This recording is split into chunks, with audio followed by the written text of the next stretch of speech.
Howdy y'all, welcome back. Today's going to be a quick video, but this is going to be a boots on the ground video. Today we're going to do some exploring of the tallest lighthouse in Delaware, the Liston Range Rear Lighthouse along the Delaware River. Interestingly, while doing some exploring over the summer of my own, not related to this lighthouse, I was making my way to the beaches of Delaware and I took this scenic route. Along the way, I passed this immense lighthouse, which was seemingly miles away from any major bodies of water. Although I was unable to stop at the time, I made note and I took a photograph from a distance of this incredible creation, which seemingly was significant in both age and somewhat out of place.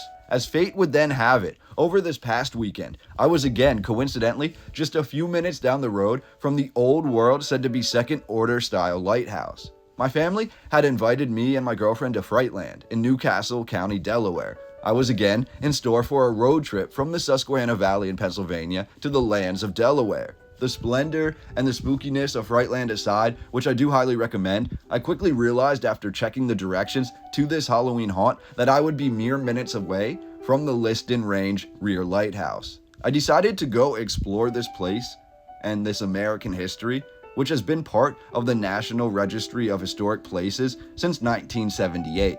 What I discovered was honestly breathtaking, although the structure itself is actually relatively difficult to access as the property and the lighthouse were made available for purchase by private owners in April of 2012. There is no accessible parking that I could find, and there is no signage that indicates the historic status of this lighthouse from the road. The Liston Range Rear Lighthouse is actually shaded from the road it sits on by numerous trees nearly as tall and most likely nearly as old as the 136-year-old lighthouse. However, I went into this discovery with a plan. Luckily for me, the owners of the lighthouse didn't seem to mind me being there, learning about this history and taking a couple of photographs. So today, we're going to look at the photographs I took of the Liston Range Rear Lighthouse in Delaware while I was exploring there on foot, and we will also look at a handful of historic images of the lighthouse, first when it was built and then when it was moved to its current location. I will also briefly cover the history of the second order lens, the lighthouse, and give you my overarching opinion of the structure.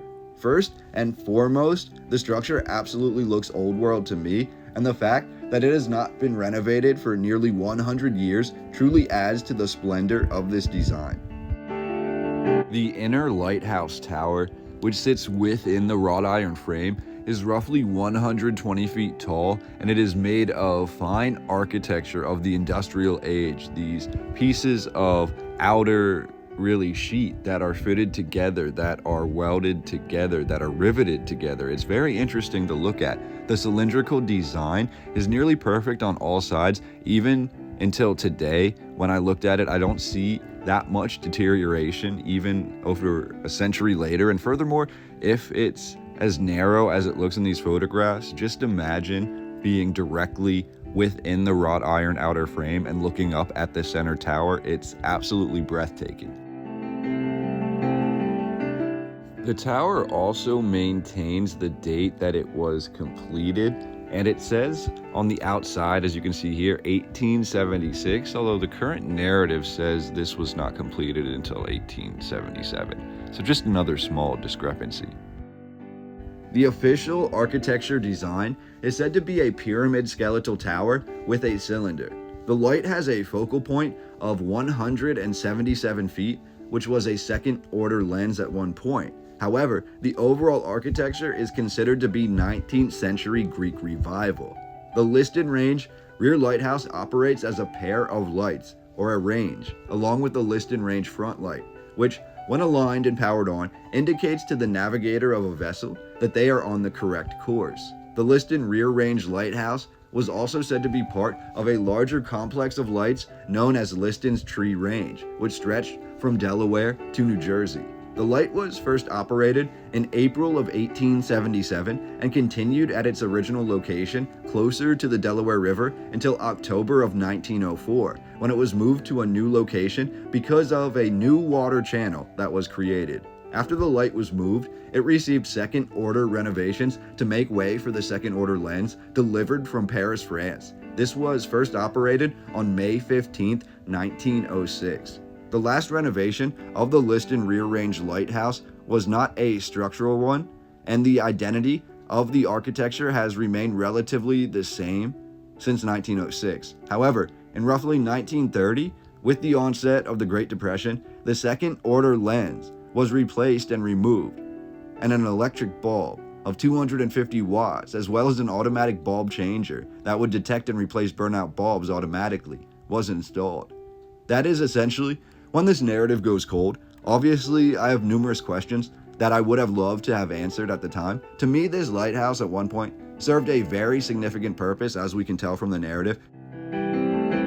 We're also not told who the architect or architects for this feat of engineering are, as this was, for numerous decades, the tallest operational lighthouse in Delaware. We're simply told the structure was created by the, quote, Kellogg Bridge Company, and then systematically torn down and rebuilt miles away in 1906. But we don't know who the major players were in either of these constructions. Finally, I have to wonder how this architecture remains relatively undiscussed and untapped after all of these years. Again, we don't know the exact date that this lighthouse ceased operation. At least I couldn't find an exact date anywhere in this narrative. We really do need to know more about this sort of architecture. We can see the sort of welding and the sort of engineering and the ingenuity that was reminiscent of the Industrial Revolution, but we are told that this architecture has remained the same since the beginning of the 20th century, roughly 1906. When the second order lens from Paris, France was upgraded, they say, when it was replaced in roughly 1930 with the electric bulb, which I also find fascinating that they put in this huge electric bulb, and they also install this automatic detector. Basically, when the bulb burns out, they had a machine that would replace the bulb with a new one. That by itself is fascinating. But after that point, really after roughly World War II, we have to wonder what happened to the lighthouse, because we do not have a lot written about it. That is when we reach a lull in the history. We do have it being added to the Historic Places of America in 1978, but before that, we don't have a lot that is written about this lighthouse and the significance that it played in Delaware's history, besides holding the achievement of being the tallest lighthouse in Delaware for a long period of time. So I just found that fascinating, and I just wanted to talk about that a little bit with you today. If you enjoyed this video, as always, feel free to subscribe to my channel,